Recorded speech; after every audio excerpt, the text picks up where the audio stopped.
¿Qué tal? ¿Cómo estáis? Espero que muy bien. Vamos a hablar hoy de un tema muy humano, muy personal, de carácter psicológico, aunque parece no estar muy bien enmarcado dentro de la psicología en todo su conjunto. Tiene partes de una cosa, tiene partes de otra. Una experiencia humana muy rica, una experiencia mental, un estado que de forma un tanto imprecisa voy a dar en llamar nostalgia del presente. Y me voy a ceñir a una pura fenomenología, por así decirlo, síntomas de cómo se siente estar en este estadio, más que quizás la razón por la cual biológicamente podemos llegar a él, que la desconozco.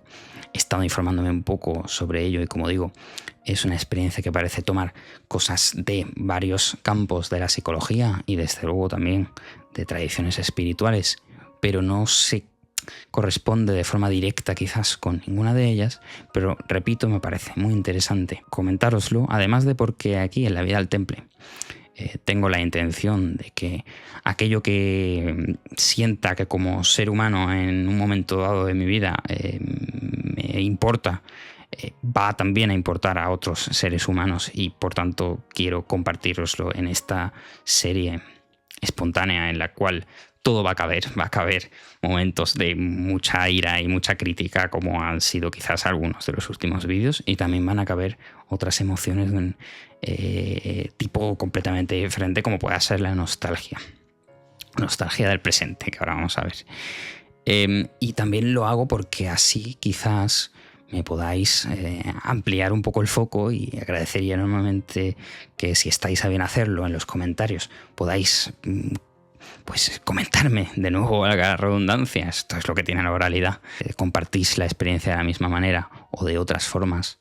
¿O cuáles son vuestros, cómo os sentís más conectados con vosotros mismos? Porque yo, a lo mejor, esta es la forma en que mi cuerpo y mi mente han buscado una forma de refugiarse y encontrar sentido al mundo, aunque sea de una forma un tanto irónica. Vamos a ver.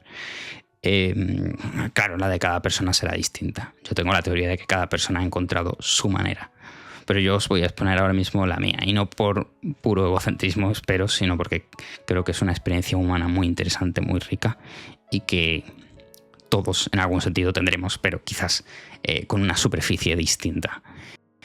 Así que, antes que nada, quería pararme en los catalizadores, más que la emoción en sí o el conjunto de emociones. Me voy a parar en los catalizadores que la detonan para luego explicarla, porque también me parece interesante. Cada persona quizás vive su vida consigo mismo, su introspección de manera diferente.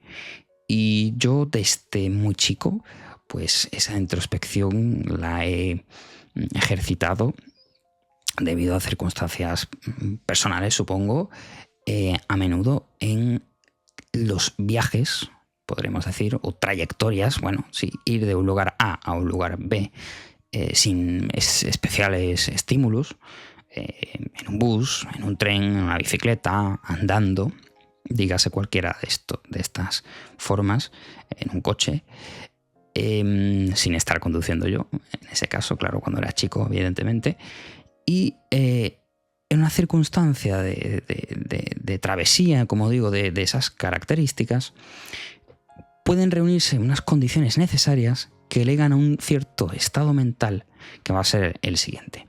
Y es que en el fluir, la sensación, la experiencia de un niño o de un adulto, de cualquier persona, de sentarse y mirar la ventanilla, o ir en una bicicleta pero vas lento, o ir andando y observando lo que tienes a tu alrededor, las luces, la naturaleza, el cielo, los edificios, la gente que va pasando a tu alrededor, y vas solo, entonces tienes la energía mental de centrarte en todas esas cosas, si es que la tienes en ese momento, por lo que sea. Y no vas simplemente con unos auriculares escuchando un podcast, que también puede ser, pero bueno, en ese caso no va a inducir el estado, por supuesto. La música sí, pero determinada música, pero cualquier otra cosa no. Un podcast como este, que se puede escuchar como podcast. Digo, en una circunstancia de estas, de travesía, de viaje, ocurre algo muy particular, y es que el entorno va cambiando de forma continua, evidentemente, como todo lo experimentamos de forma continua, de forma lenta, fluida, y la cantidad de retención necesaria que requiere nuestro cerebro para prestar atención a ese cambio ligero de estímulos, muy ligero, en sonidos, pero especialmente visual, cómo va cambiando el entorno, lega curiosamente a una metáfora, una analogía, podríamos decir, con el paso del tiempo. O al menos, ya digo, incluso sin tener que intelectualmente haberlo concebido de forma extravagante, porque esto es como una especie de integración, de que cuando uno está viendo algo y automáticamente deja de verlo porque ha pasado, pero además no es lo suficientemente abrupto, sino suficientemente suaves, como gentil, para que a uno no le genere sensaciones quizás más violentas, y la suavidad, el smoothness, va a ser muy importante dentro de este estado que os quiero describir. Esa, digamos, gentileza, ese fluir suave en el entorno en el que uno se encuentra, va a ser va a ser una sensación muy magnética. No necesita uno demasiada energía para ello, y de repente uno se va a encontrar con que prácticamente ha desaparecido en la objetividad del entorno. Se queda como espectador, y esta es la analogía que más me gusta con el cine, como si uno fuera protagonista de una película. Ya digo, como si fuera pues puro cine lo que está pasando por delante de sus ojos. Un inciso aquí, no sé si esta sensación es porque hemos visto muchas películas, o si porque las películas han aprovechado ese estadio humano, cosa que yo tengo dudas de que sea tal cual. Quiero decir que se siente esta sensación tan particularmente cercana a la del protagonista de una película, que va viendo las cosas a su alrededor, y es como que cuando tú estás viendo al protagonista de la película, por un momento se disuelve tu yo, ¿no? Tus problemas particulares de repente desaparecen y te metes en el yo del personaje de esa película. Pues aquí va a ocurrir algo parecido, pero con la pura objetividad. Ya ni siquiera es que vaya a haber protagonista más allá que tú mismo, pero tú eres consciente de que tú eres el protagonista, pero en realidad no eres protagonista, porque en ese momento estás puramente proyectado a lo que hay afuera, puramente proyectado a los sentidos, especialmente visual y sonoro, pero bueno, en general todos. Es una sensación de gran sensibilidad, sí, una sensación de gran sensibilidad, porque no hay, digamos, roces con respecto al interno, en tanto que, de nuevo, al igual que cuando uno está viendo una película, uno cede en un momento dado su trauma personal o sus fantasías fantásticas de lo que va a hacer el día siguiente, o lo que sea, o de sus rutinas y sus problemas y sus amores y sus cosas, todo lo que sea, lo cierra un poco, quizá no del todo, pero lo cierra un poco para centrarse puramente en la película, ¿no?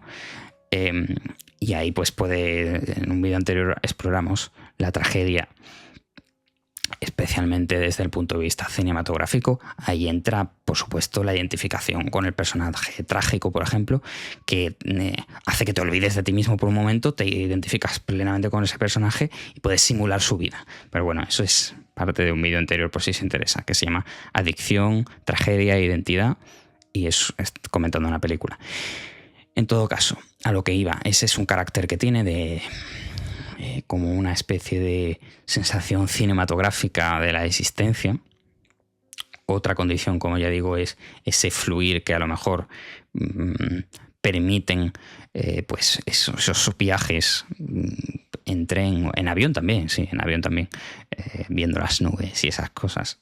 Pero no necesariamente, ¿no? Incluso uno simplemente puede estar sentado, eso sí, en un entorno en el que ocurra algo suave, pero que ocurra algo, Entonces, por ejemplo, estar sentado en una habitación como esta ahora mismo, que no ocurre nada si yo no hablo, no incitaría a tal estado, a menos que, por ejemplo, qué sé yo, estuviera lloviendo fuera, cosa que está ocurriendo ahora mismo, y yo abría la ventana y me quedo observando lo de la lluvia de fuera.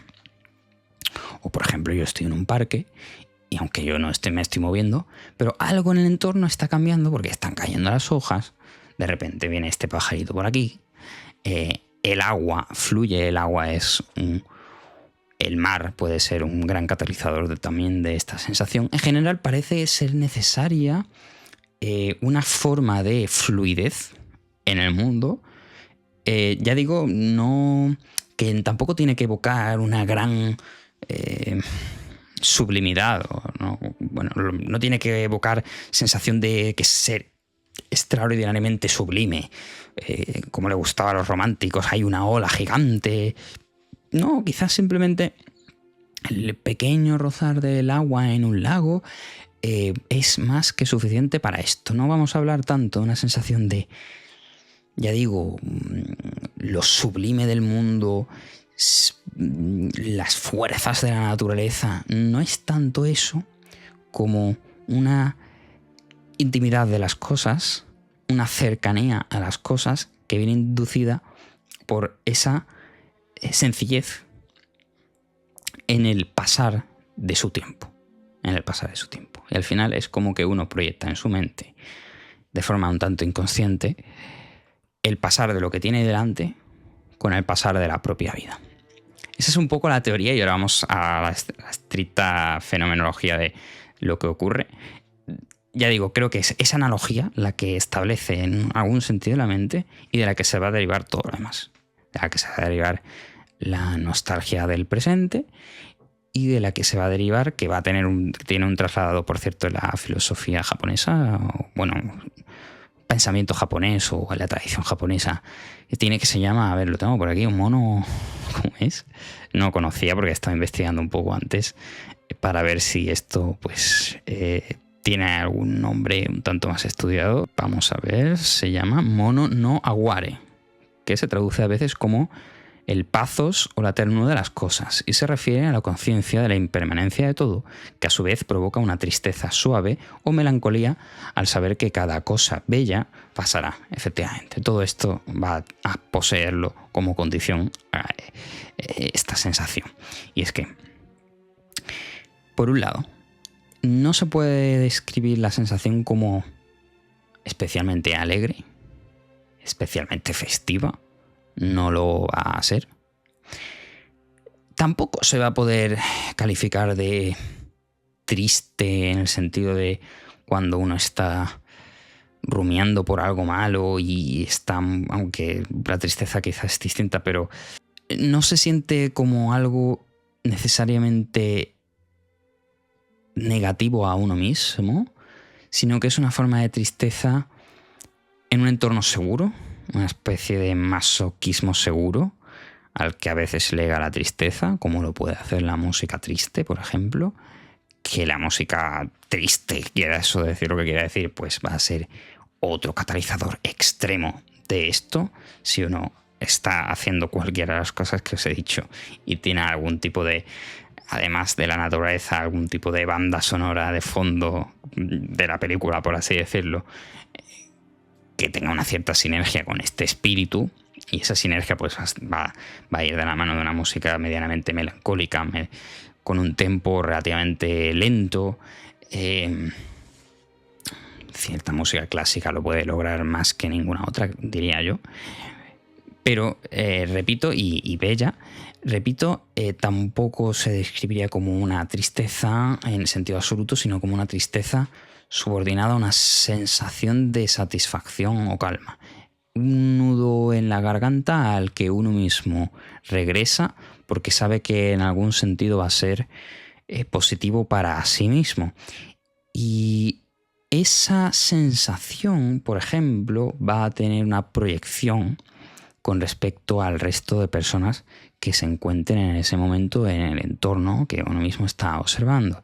Y es que además de la reflexión intuitiva acerca del fluir de las cosas, el pasar del tiempo, el tempus fugit, por así decirlo, de esos fenómenos, va a meter en el mismo pack a los seres humanos. Entonces, el ser humano va a ser un ejemplo más, pero quizás el ejemplo privilegiado de fenómeno plenamente dependiente del pasar del tiempo, sin que por ello necesariamente uno tenga por qué estar viéndolo, ya digo, de forma negativa, sino incluso valorando positivamente la belleza de ese presente, y aunque está plenamente interiorizada en la percepción de esa belleza, que esa belleza va a desaparecer en un momento dado, que ese río, pues las gotas que hay en ese río no son las mismas que habían hace 10 minutos y tampoco las que van a haber dentro de 10 minutos, y que además el río se va a secar en algún momento. O que, por ejemplo, pues las personas que pasan al lado de uno mismo, ya digo que uno mismo parece casi olvidarse de las cosas, está en un estadio puramente objetivo. Esas personas que comparten, con las que existe un gran sentimiento de pertenencia y compartición, porque uno está metido en el mundo, y esas personas son como casi la columna vertebral de ese mundo.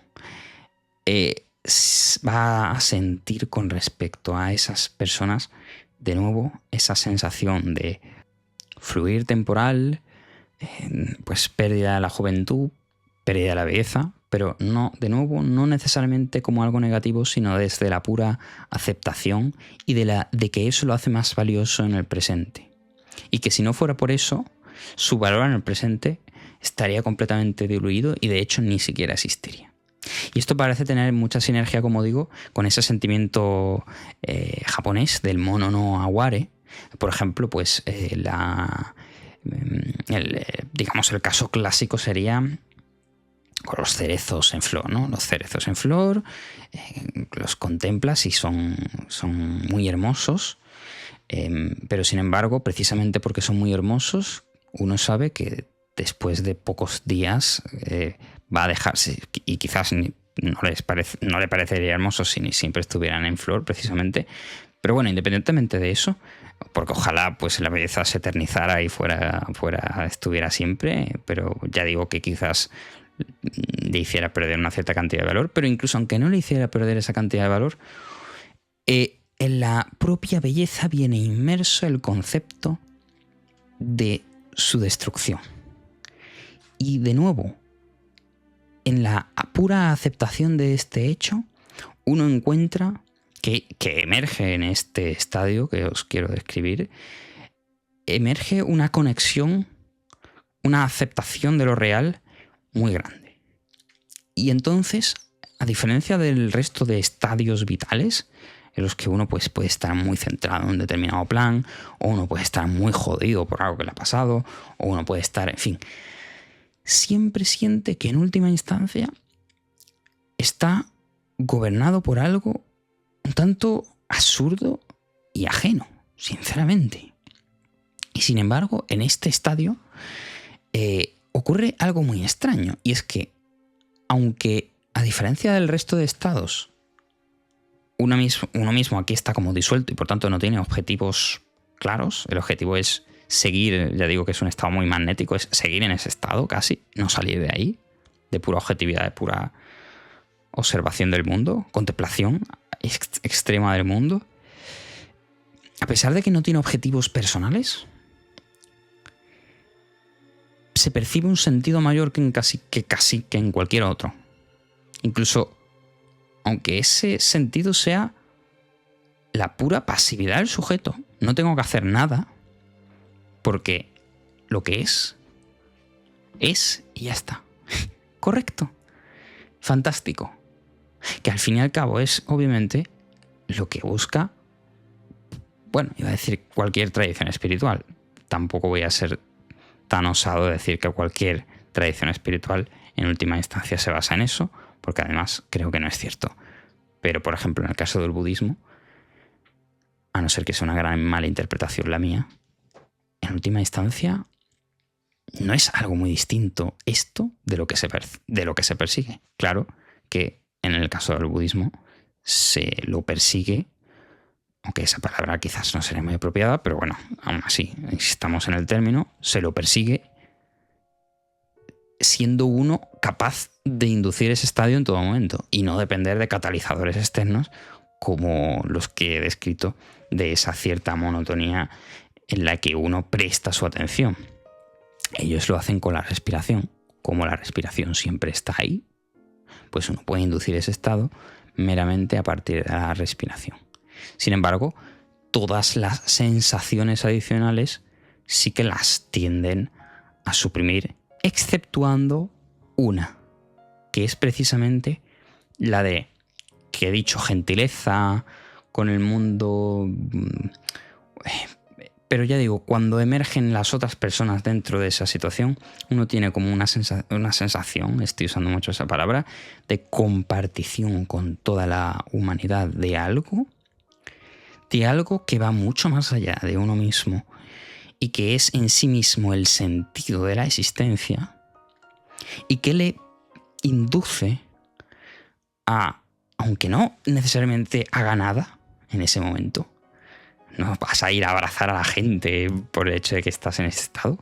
Internamente la sensación es como de querer hacerlo, pero a la vez con un nudo en la garganta por que no se siente necesariamente displacentero por la condición de que tanto lo bueno como lo malo de la humanidad, tanto el magnífico placer que pueden sentir como el terrible sufrimiento que pueden percibir, ambos pertenecen a un mismo plano que colapsa de forma absurda en la objetividad de lo que tienes en ese momento delante de los ojos, que uno es capaz de aceptar en ese momento, no se sabe muy bien debido a qué, pero el caso es que lo consigue aceptar.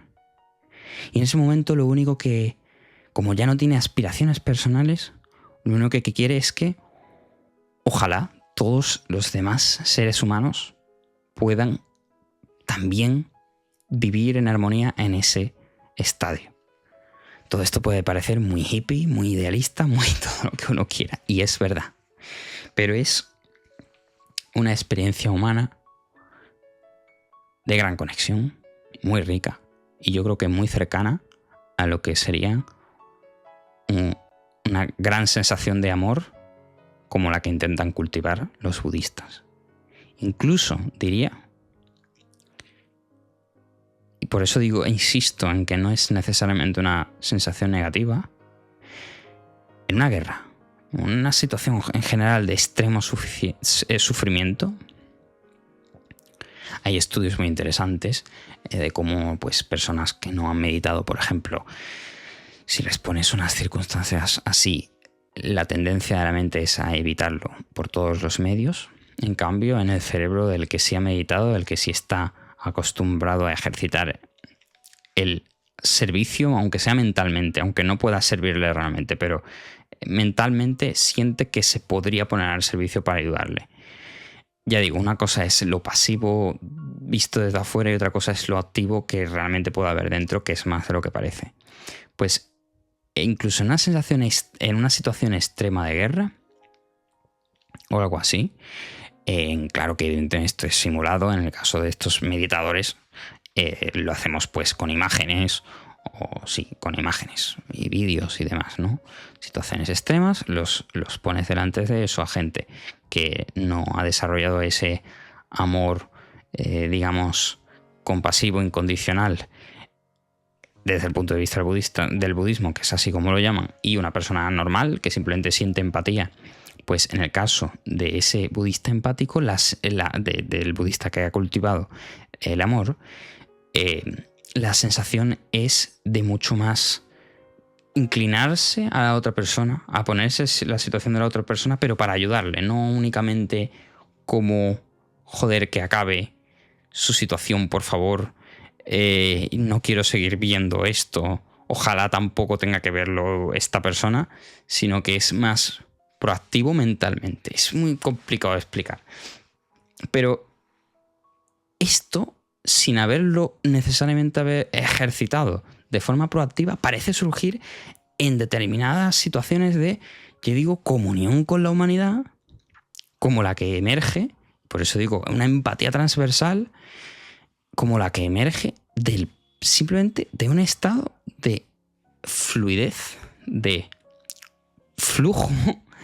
de flow, iba a decir, de flow, estado de flow. De nuevo puede sonar todo muy hippie, no hay que inducir esto con drogas, por cierto, aunque supongo que se puede hacer, no lo sé. Yo hablo de lo que conozco y lo que me lo puede inducir a mí.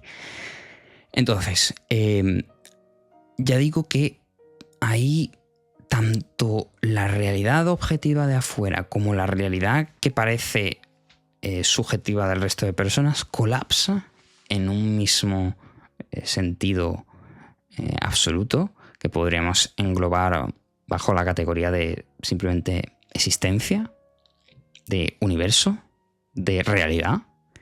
Y aunque ya digo que no se siente como algo extraordinariamente sublime, sino que simplemente con pues el movimiento de cualquier cosa, yo qué sé, estás viendo los coches moviéndose, estás viendo la gente esperando en el semáforo, estás viendo pues la casa con su tendedero, con su joder, ¿cómo es esto? Su toldo, con su toldo moviéndose al son del viento, pues simplemente ver eso, una escena completamente cotidiana. Ves a una persona que normalmente te da igual y es como que dentro te emerge una gran activación en el corazón de sensación como ya digo de servicio. Pues todo eso, si en ese momento uno lo pudiera conceptualizar o si a uno le irrumpieran en ese estado y simplemente le preguntara, oye, ¿a ti qué te pasa, tío? O tía, y tú le tuvieras que decir lo que te pasa, pues yo creo que la respuesta es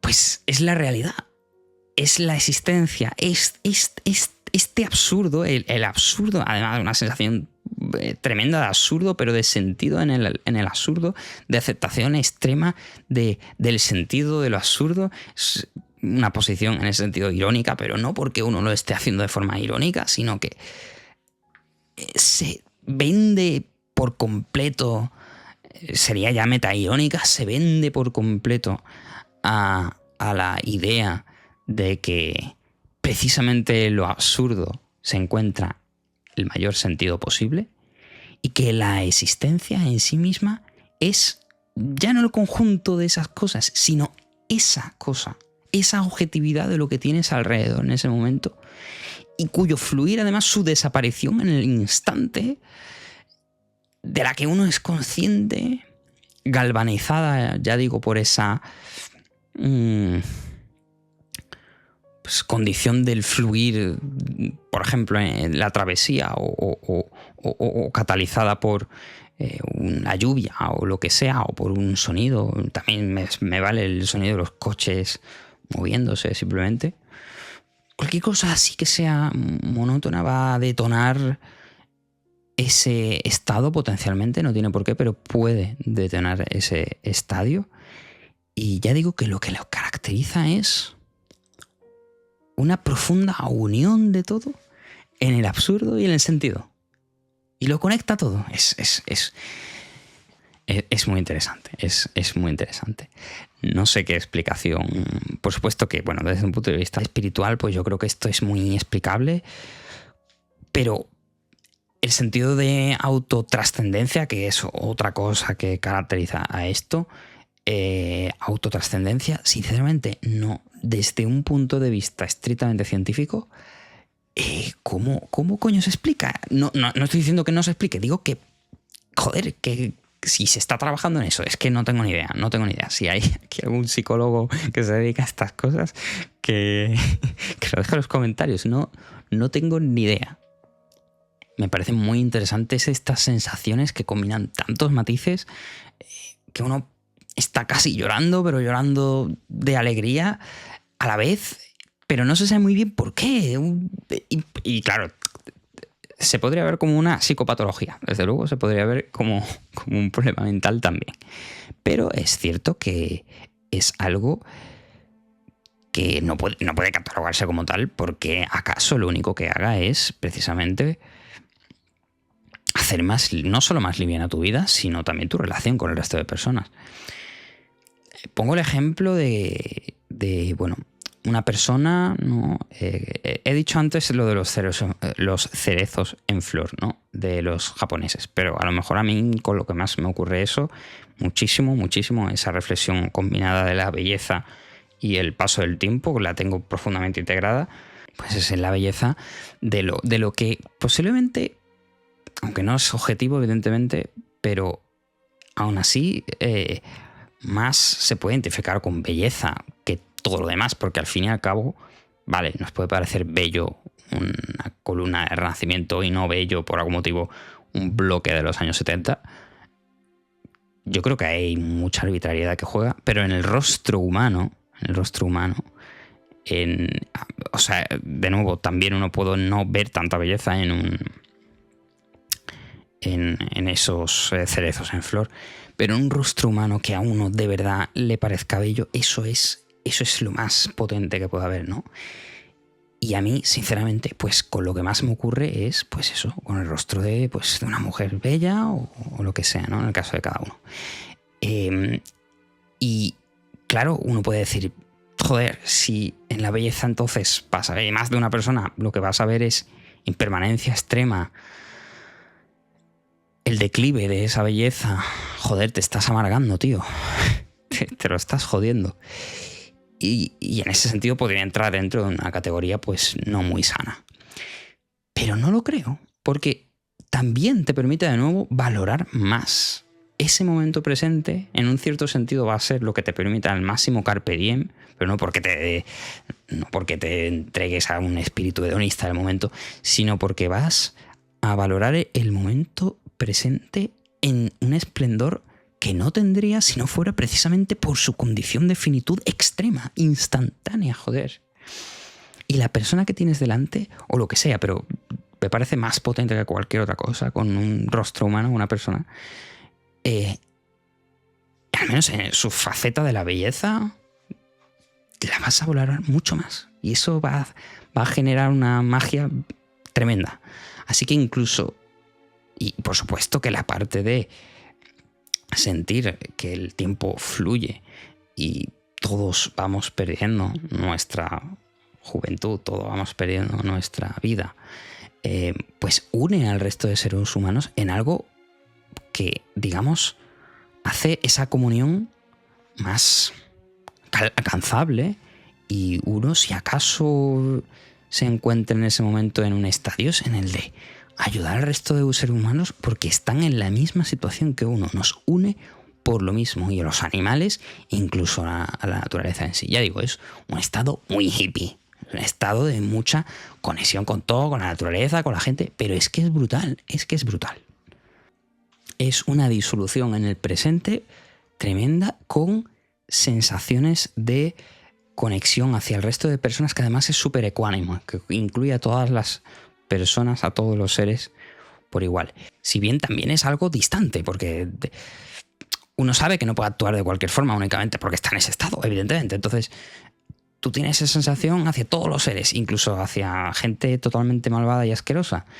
Pero precisamente por eso tiene que ser distante también. Entonces es una sensación de ecuanimidad coaligada con distancia, lo cual precisamente, digamos que sustancia que, por un lado, hemos disuelto al yo del objeto del mundo. Esa es la parte de la distancia. Uno adopta una especie de metaconsciencia que le hace, digamos, consciente, presente de todo lo que ocurre en su mente y afuera, y su mente al final se pone fuera también, pero a la vez de esa distancia es muy transversal en términos de ecuanimidad y amor. Es decir, no define el amor, el aprecio que tienes que tener por un fenómeno o por una persona en función de la distancia, porque como todo está separado, ya estás tú en una burbuja y lo demás está en una burbuja, lo metes todo en el mismo saco. todo en el mismo saco. Esto lo he hablado con algunos amigos y bueno, pues siempre me comentan un poco lo mismo, ¿no? Digamos, no es muy práctica esta sensación, obviamente, ¿no? Y es verdad que, como he dicho, es muy magnética y cuando una está dentro, pues no le gusta mucho salir, pero cuando sale, pues sale y ya está. Y si sale por una persona determinada, pues va a hacerlo con gran aprecio por esa persona y no hay ningún problema. Pero bueno, es verdad que puedes no ser quizás lo más práctico, ¿no? Esta sensación, pero al final la sensación de asombro existencial y de una sensación tan filosóficamente profunda desde mi punto de vista, evidentemente está en un plano distinto del de la practicidad del trabajo, de un oficio, pero es que en la vida humana evidentemente que eso es un medio. Eso es un medio y esto quizás sea un fin, o al menos se siente como tal. Cuando luego estás fuera, pues de nuevo puedes sentir que es una apoyada. Pero cuando estás dentro, es que todo lo demás se acabó. Ya no hay medios para fines. Hay un fin y ya está. Y si te mueres en el momento, pues está. Ya el fin estaba ya ahí. Pero repito que lo bueno que tiene es que no requiere grandes, digamos, parafernalias trascendentes espirituales, tener que irte a una catedral muy elevada y unas montañas, o no tienes que hacer grandes cosas, sino que está, como al final también, por ejemplo, de nuevo pregona al budismo, que siempre apelo a él porque es la tradición espiritual que conozco un poco más, la conexión entre lo cotidiano y lo elevado y lo espiritual, y que realmente es que la diferencia, Nirvana está en Sansara y Sansara está en Nirvana, y eso pues con una sensación tal se logra de forma tremenda. Es como una forma de éxtasis sereno.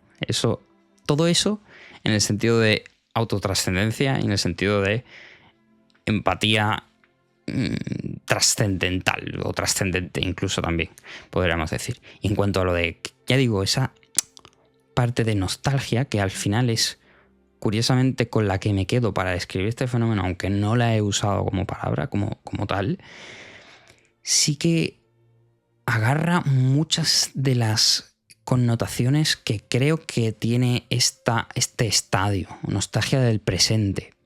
Porque al fin y al cabo, en la nostalgia del pasado es como que se abren todos los sentidos, muchísimo, de la memoria, evidentemente, cuando es el pasado, a cosas que a lo mejor en el momento parecían completamente desapercibidas y de las que uno, sin embargo, a posteriori tiene nostalgia, tiene una fijación con ellas y no sabe por qué, ¿no? Esto, bueno, ahora estoy leyendo En busca del tiempo perdido y siempre se pone una y otra vez la metáfora esta de la Magdalena y de que es un gran descriptor de la memoria y demás. Sinceramente no me lo está pareciendo tanto, pero bueno, yo no soy nadie, así que no tengo ni idea. Pero el caso es que pues todas esas connotaciones de que la nostalgia tiene con respecto a la memoria se plasman en esta nostalgia del presente en los 5 sentidos, básicamente en el visual y en el auditivo, diría yo, pero vamos, que en todos, un olor a lluvia o lo que sea. Ocurre mucho con quizás por la noche más, con las luces, y uno tiene como una sensación de en ese mismo momento sentir que está viviendo algo valioso, y a lo mejor es una escena completamente cotidiana, pero precisamente es como una profecía autocumplida, que no es hablar, una profecía autocumplida.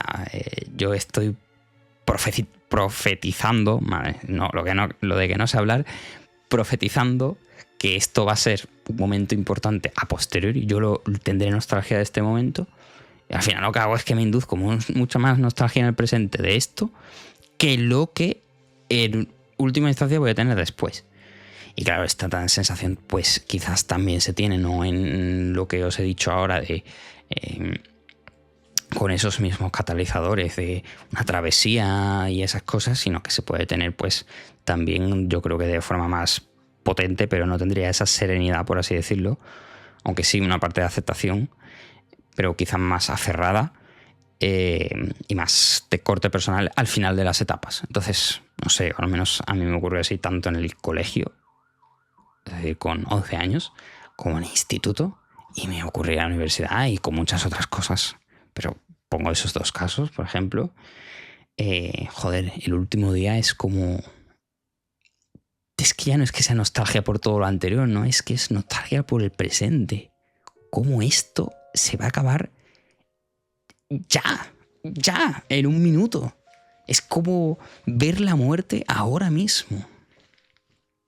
Y si lo aceptas desde esa serenidad y esa tristeza, pero que a la vez es como que siente alivio y aceptación, pues es una sensación tremenda. Bueno, pues esto era un poco todo lo que tenía que comentaros. Yo creo que ya, si no, lo que voy a hacer es dar vueltas sobre lo mismo. Voy a mirar si se me ha olvidado algo, pero creo que en principio está todo.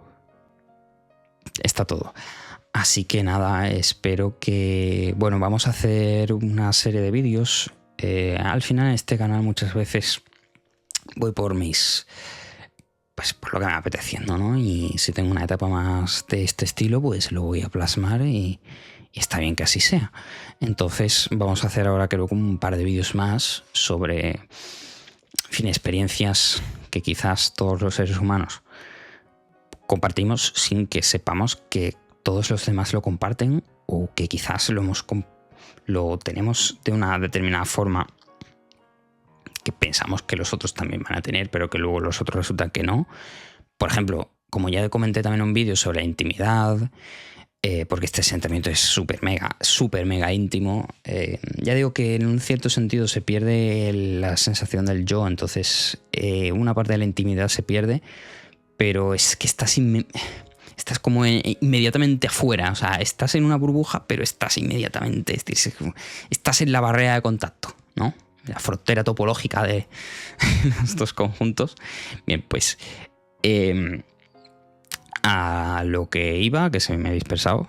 Sí, como comento en el vídeo este de la intimidad, muchas sensaciones que vivimos pensamos que a lo mejor son las sensaciones humanas por antonomasia y las extrapolamos. Al menos a mí me ha pasado muchísimo, y hay un montón de sensaciones como esta que para mí son de las más elementales. Sinceramente, tengo mucho en mi vida y son como de las que siento, como siento mayor conexión, pues siento que son como aquello en lo que el ser humano se siente, está bien, es como su fin natural.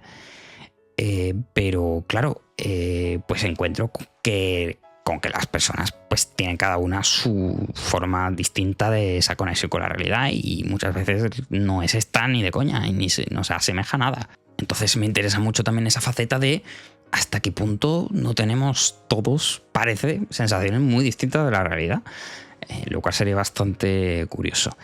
Bueno, pues ya está. Espero que os haya gustado el vídeo. Ha sido un vídeo, no sé, bonito, yo creo. Nos vemos en la próxima ocasión, ¿vale? Venga, chao.